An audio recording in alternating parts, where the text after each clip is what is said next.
Hey y'all, it's Thursday here on Starting Out Solitary, and we're going to continue this week's theme by talking about negativity and naysayers within practice.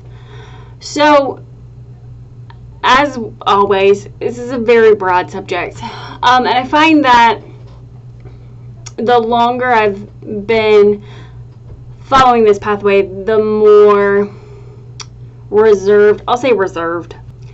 In my experience, when you start out your practice, you want to share it with everyone.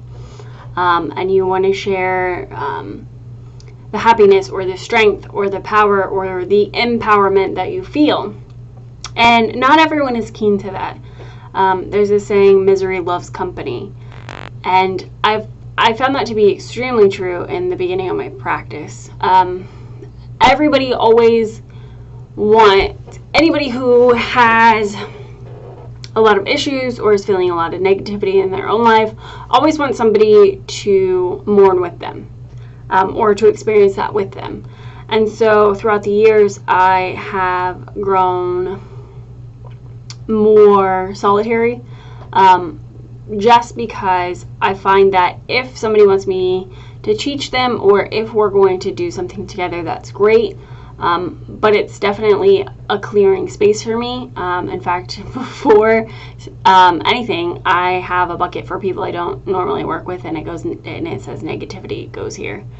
I find that makes it very hard in a community, in a collaboration, because especially within our community, we're very emotionally attached. There's a lot of empaths in this practice, and if one goes down, they all go down, and I find that extremely true with group practicing. So for me, if there is to be a celebration or a rite of passage, that's a conversation that I have before, usually whoever else is helping with that. And of course, you're not gonna weed out any negativity. Negativity happens; it's just a part of life. With all of life's ups, there's also downs, and that's just a fact of life. So for me, I find it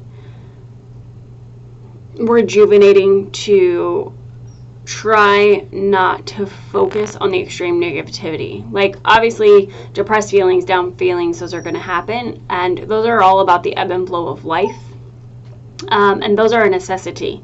However, outward influences of negativity, people saying, even if it doesn't affect you at the time, people that are condemning you to hell, people that are, magic isn't real, all of those things, after a while, start to take a mental toll on the people around them. And so I find just being able to disconnect and say, okay, that's this person's negativity. That doesn't necessarily reflect on me or my practice. It's just about, and I don't want to say creating barriers, but it's about making a buffer between other people's feelings and your own feelings. And obviously, I tend to be of the mind that if you're in a negative space, practicing is not the best place for you. You need to take some time to work through those feelings or wait till those feelings pass to be able to be a clear and open instrument.